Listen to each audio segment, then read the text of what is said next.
लोकसभा निवडणूक अगदी पुढे येऊन ठेपली आहे। महाविकास आघाडी असेल किंवा महायुती असेल, सगळीकडे जागा वाटपाच्या चर्चा सुरू आहेत।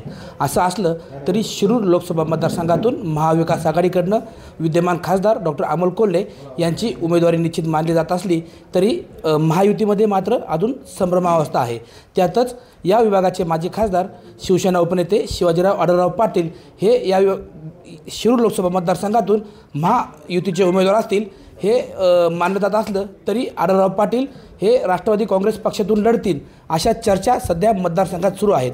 आपल्यासोबत आहेत आढळराव पाटील। दादा, काय सांगाल, आढळराव पाटील हे राष्ट्रवादी काँग्रेस पक्षातून लढतील अशा चर्चा सध्या मतदारसंघात सुरू आहेत। अशा चर्चा आहे, तुम्ही स्पष्ट केलं, ही चर्चाच आहे। ह्या चर्चेला कुठलाही दुजोरा कोणीही दिलेला नाही। अधिकृतपणे ह्या चर्चेची कोणीही त्याच्यामध्ये हे केलेलं नाही आहे। ना अजितदादांनी त्याला होकार दिला आहे, ना मी होकार दिला, कोणीच नाही। त्यामुळे या फक्त चर्चा आहेत। पण एक गोष्ट खरी आहे की अजून महायुतीमधल्या कुठल्याही जागेचं काही फायनल झालेलं नाही। कुठली जागा कुणाला जाणार ह्या वरवर चर्चा चालू आहे। अंतिम मसुदा तयार झाल्यानंतर अंतिम निर्णय हा येणाऱ्या आठवड्याभरामध्ये होईल अशी अपेक्षा व्यक्त करतो। राहिला प्रश्न शिरूरच्या जागेच्या संदर्भामध्ये मुख्यमंत्री आणि अजितदादा, वळसे पाटील आणि यांच्याबरोबर चर्चा झालेली आहे। काय झाली याचा तपशील मला माहिती नाही आहे। परंतु एक गोष्ट खरी की ही जागा जिंकायचीच, काही झालं तरी शिरूरची जागा महायुतीला जिंकायची हा निर्णय ठरलेला। याबाबत आपली मुख्यमंत्री साहेबांसोबत किंवा उपमुख्यमंत्री अजित पवार यांच्यासोबत काही चर्चा झाली आहे का? मुख्यमंत्र्यांवर झाली ना चर्चा। मुख्यमंत्र्यांनी रात्री 12:30 वाजता मला मुंबईवरून बोलून घेतलं होतं। मी रात्री 12 वाजता भेटलो। त्यांचं स्पष्ट आहे की कशी, मला विचारलं काय परिस्थिती आहे, कशी आहे, राष्ट्रवादीच्या काय बातम्या चालू आहेत, कशा वगैरे सगळं माहिती त्यांना दिली।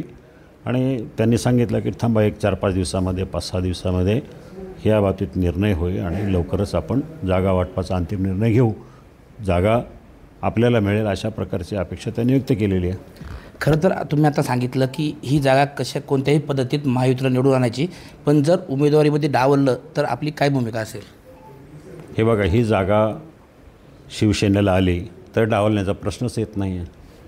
बरोबर। आणि बाकी ठिकाणी डावलण्याचं समजा दुसऱ्या कोणाला जागा गेली तर डावलणं, समजा मला डावललं तर त्याच्यावर काय मी आक्षेप घेण्याचं कारणच नाही, हा त्यांचा निर्णय आहे।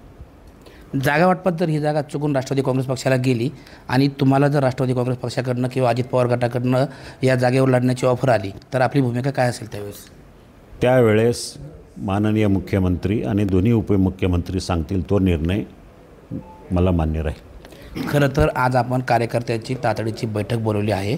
या बैठकीत नक्की कोणत्या विषयावर चर्चा होईल, पुढली रणनीती काय ठरणार आहे का? ही बूथ यंत्रणा मजबूत करणं, मेरा बूथ सबसे मजबूत अशा प्रकारचं नियोजन आम्ही ठरवलेलं आहे। आणि त्यासाठी सगळ्या बूथप्रमुखांची बैठक घेऊन, काही ठिकाणी बूथप्रमुखांच्या नेमणुका झाल्या नाही, एका बूथला 10 शिवदूत नेमण्याचा आमचा प्रयत्न आहे, त्याचा आढावा घेण्यासाठी। आणि ते काम बरंचसं मागं राहिलं आहे, म्हणून अजून 2 महिने राहिलेत। काय होतं की अगदी निवडणुकीच्या मतदानाच्या दिवशी कळतं की बाबा बूथवर बसायला कोणी नाही, किंवा हा माणूस इथं नसून पुण्याला स्थायिक आहे, अमुक मतदार मुंबईला आहे, ह्या गोष्टी अगोदर लक्षात आल्या तर त्याच्या उपाययंत्रणा करता येते। म्हणून त्या यादी घेऊन त्या बूथ प्रमुखांना आत्ताच त्याचा अभ्यास करून आपला बूथ मजबूत करणं, आपल्या बूथमधून 100% मतदान कसं होईल अशा प्रकारचा प्रयत्न करण्यासाठी आम्ही यंत्रणा उभी करतो आहे। त्याची ही तातडीची बैठक आहे। गेल्या अनेक दिवसात मुख्यमंत्री कार्यालयातून त्यांचे प्रतिनिधी येतात, त्यांची यंत्रणा एक वॉर रूम इलेक्शनसाठी लोकसभेच्या, तर त्यातला रिपोर्ट त्यांचा असा आहे की तुमचा जनमतामध्ये मतदारसंघ 1 नंबरला आहे, परंतु पक्ष संघटना बांधणीमध्ये थोडं कमी पडतो आहे, ह्यासाठी ही तातडीने बैठक घेतलेली आहे। खरं तर जागा वाटपाचा तिढा अजून सुटलेला नाही, मात्र महायुतीचाच घटक पक्ष असणाऱ्या राष्ट्रवादी काँग्रेस पक्षाच्या वतीने उपमुख्यमंत्री अजित पवार यांची मंचर या ठिकाणी सभा होत आहे 4 तारखेला, काय सांगाल? हो, साहजिक आहे। प्रत्येकजणचा आता मध्ये आम्ही नाही का मुख्यमंत्र्यांची सभा घेतली, मोठा मेळावा घेतला, त्यांना प्रत्येकानं प्रत्येक तालुक्याला प्रत्येक मतदारसंघामध्ये अशा प्रकारचे मेळावे घेणं अपेक्षित आहे. तशाच प्रकारचा अजयदादांचा हा कार्यक्रम चांगली गोष्ट आहे. त्यांनी महायुतीमध्ये मतदारांना जागृत करणं, आपली भूमिका मांडणं ही गरजेचं आहे. म्हणून त्या प्रकारे त्यांचा मेळावा घेतात. कार्यकर्त्यांना त्यापासून ऊर्जा मिळते, स्फूर्ती मिळते. महायुतीचे घटक म्हणून तुम्ही 4 तारखेच्या अजित पवारांच्या सभेला जाणार आहात का? 4 तारखेला माझा आणि आमच्या पक्षाचा एक मोठा कार्यक्रम आहे. भोसरीला, नंतर पुण्याला, नंतर कलेक्टर ऑफिसला निलमताई गोरे असतील, आमचे संजीव मासिलकर शिवसेना सचिव, आम्ही सगळेजण शिरूर लोकसभा मतदारसंघातल्या कार्यकर्त्यांची बैठक पुण्यात असल्यामुळं जर वेळेचं गणित जुळलं तर हरकत नाही. कारण तसंही त्या कार्यक्रमामध्ये अजितदादांच्या हस्ते आंबेगाव तालुक्यामधल्या मोठ्या रकमेचे विकास कामाचे भूमिपूजन आहे, त्याला मी सहभागी होईल.